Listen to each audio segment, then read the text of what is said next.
हाय रोनी। Hello रिया। रोनी, कोई परेशानी है? बहुत उदास लग रहे हैं आप। क्या काम से बचने के लिए बीमार होने का नाटक तो नहीं कर रहे? रिया, अगर मैं मर गया तो क्या होगा? रोनी, हम रोएंगे, आपको दफन करेंगे और बस फिर सिंपल। हद है रिया, कितनी जालिम है ना आप। इसमें जालिम होने वाली क्या बात है? सबके साथ ऐसा ही होता है।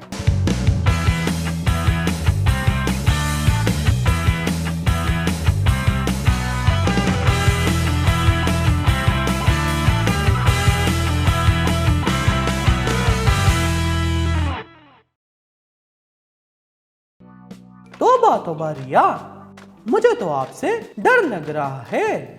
उफ रोनी, और रोनी की ओवर एक्टिंग। एकदम से कैसे आ गया ये ख्याल आपके जहन में? क्या कोई ख्वाब देखा है या कोई मूवी देख ली है? कुछ नहीं रिया, बस ऐसे ही। अच्छा, फिर इधर उधर की बातें छोड़ें और काम करें, बहुत काम। रिया, अब क्या हो गया रोनी? रिया, मैं सोच रहा था कि मैं मर गया तो मरने के बाद मुझे कीड़े खा जाएंगे। मुझे बहुत डर लग रहा है। बस इतनी सी बात रोनी, सिर्फ कीड़े नहीं खाएंगे, कब्र में बहुत ज़्यादा अंधेरा भी होगा।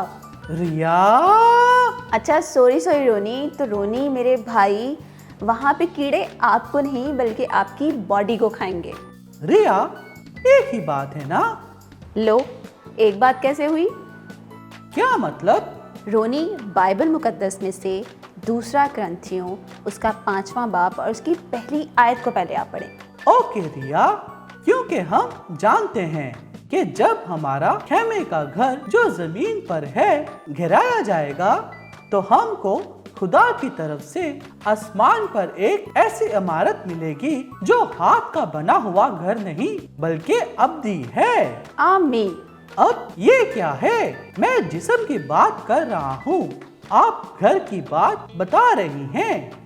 आपने तो मुझे और भी कंफ्यूज कर दिया है। उफ रोनी, ध्यान से और बड़े गौर से अब मेरी बात को सुने। इस बात को समझने के लिए सबसे पहले इस बात पे गौर करना होगा कि हम एक घर में रहते हैं और घर हम नहीं होते बल्कि ये वो जगह होती है जहाँ हम रहते हैं। इसी तरह हमारा जिस्म जो मिट्टी से बनाया गया है वो एक घर है जिसमें हमारी रूह रहती है। रिया, रूह का क्या मतलब है? रोनी, रूह यानी खुदा जो हमें बनाता है और हमारे अंदर रूह डालता है जिससे हम जिंदा रहते हैं। ओ, समझ गया। हमारा जिस्म यानी हमारी बॉडी एक घर है जिसमें हम यानी हमारी रूह है जो खुदा ने हमें दी ताकि हम जिंदा हों। जी बिल्कुल रोनी। और आप बताएं कि क्या होता है जब एक ईमानदार मरता है? मुझे क्या पता रिया, मैं कौन सा पहले मर चुका हूँ। ओहो रोनी, अगर नहीं पता तो आप मेरे साथ वाइस की किताब उसका 12वां बाब और उसकी 7वीं आयत को पढ़ें। और खाक से जा मिले जिस हाँ आगे मिली हुई थी और रूह खुदा के पास जिसने उसे दिया था वापस जाए। आमीन।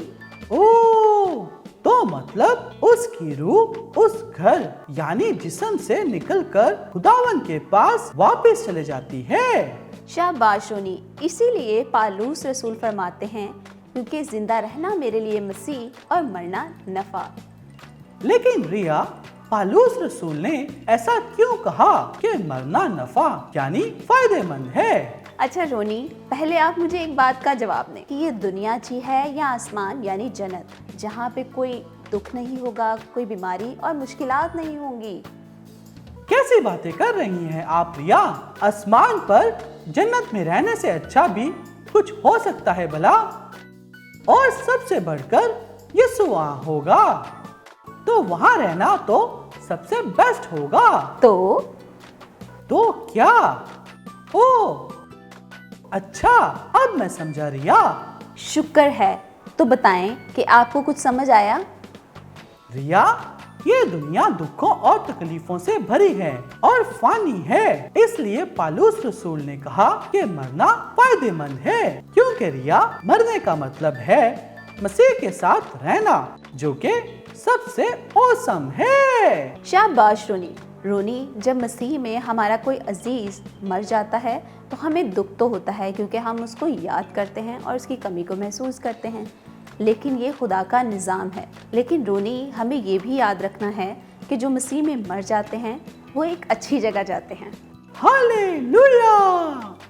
सही कहा रिया, मैं ऐसे ही परेशान हो रहा था। जी मेरे भुलक्कड़ भाई, शुक्र है आपको याद तो आया। रिया! अच्छा, तो रोनी, अगर आप भुलक्कड़ नहीं हैं तो आप मुझे बताएं यूहन्ना की अंजील उसके 11वें बाब की 25वीं आयत में क्या लिखा है। यीशु ने उससे कहा, क़यामत और जिंदगी तो मैं हूँ, जो मुझ पर ईमान लाता है गो वो मर जाए तो भी जिंदा रहेगा। आमीन। वेरी गुड रोनी। और जब यीशु मसीह दोबारा दुनिया में आएगा तो जो मसीह में मर गए थे वो सब दोबारा जी उठेंगे और उन्हें जलाली बदन मिलेगा और फिर वो दोबारा कभी नहीं मरेंगे। रिया, फिर हम उस वक्त कैसे होंगे? हम सब यीशु की मानिद होंगे रोनी। वाह, यीशु की मानिद! ये तो कमाल हो गया रिया। लेकिन आपको कैसे पता चला? रोनी, ये सब कुछ बाइबल मुकद्दस में लिखा हुआ है। गुस्सा मत हो रिया, मैं तो आपको तंग कर रहा था। मुझे पता है कि ये पहला यूहन्ना 3 बाब की 2 आयत में लिखा है। थैंक यू सो मच रिया, आप हमेशा मेरी हेल्प करती हैं। कोई बात नहीं रोनी, मुझे खुशी है कि आपको पता चल गया कि क्या होता है जब एक मसीही मरता है। लेकिन अब मत भूलिएगा मेरे भुलक्कड़ रोनी भाई। रिया,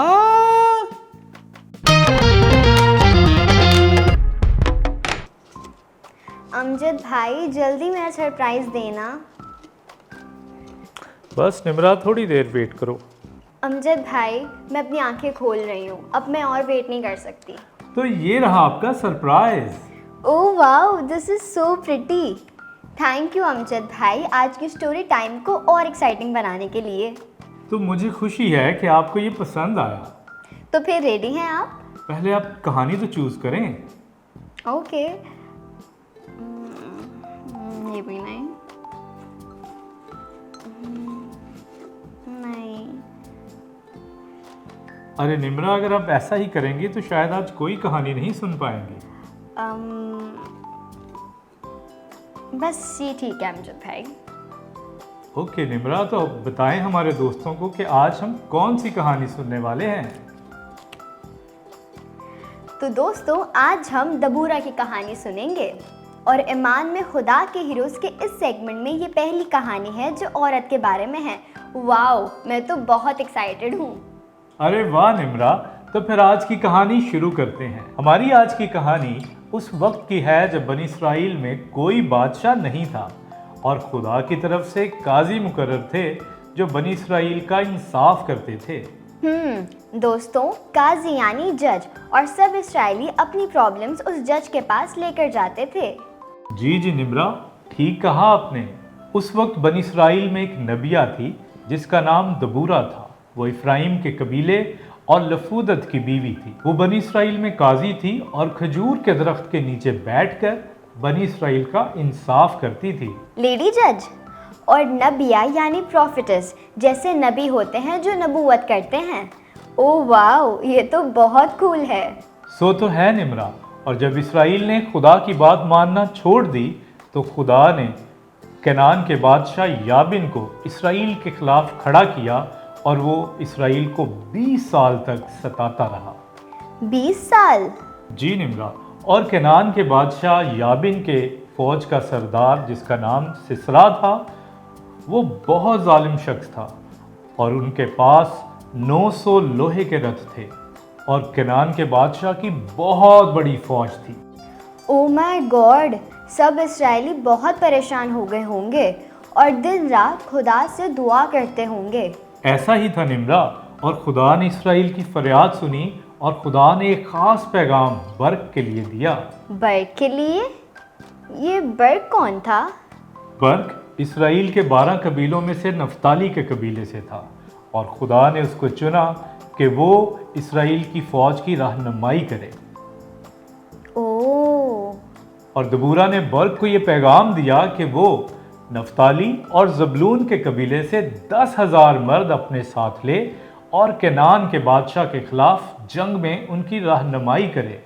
और खुदा ने ये भी कहा कि वो ज़रूर इसराइल को फतह बख्शेगा। ये तो कमाल है, मतलब अब घबराने की कोई बात नहीं, ऑल सेट। था तो ऐसा ही, लेकिन बर्क ये पैगाम सुनकर घबरा गया और उसने दबूरा से कहा कि अगर तू हमारे साथ जाएगी तो हम केनान के बादशाह के खिलाफ जंग के लिए जाएंगे।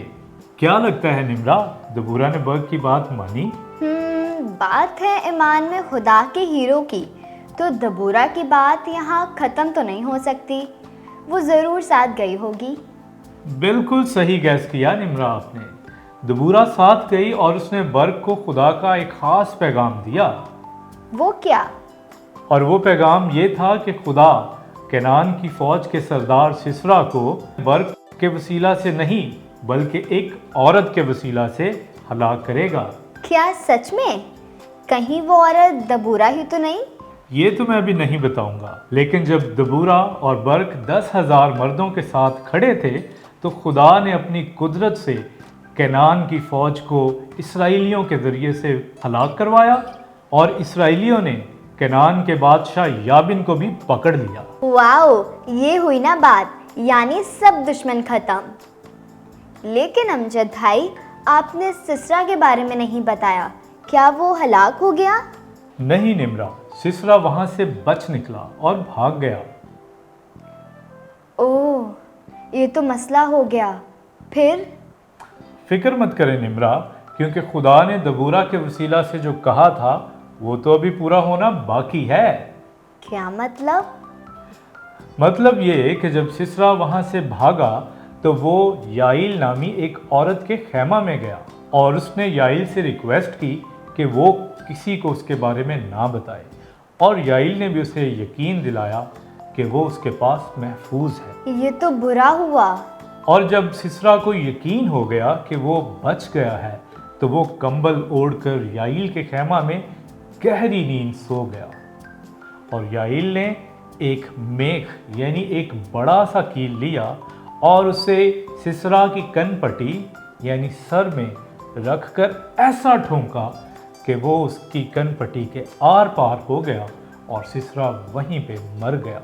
याइल तो बहुत बहादुर निकली अमजद भाई, और इस तरह खुदा का कलाम जो दबूरा को बताया वो पूरा हुआ और सब इस्राएलियों को उनके दुश्मनों से रिहाई मिली, वो भी एक औरत के वसीले से।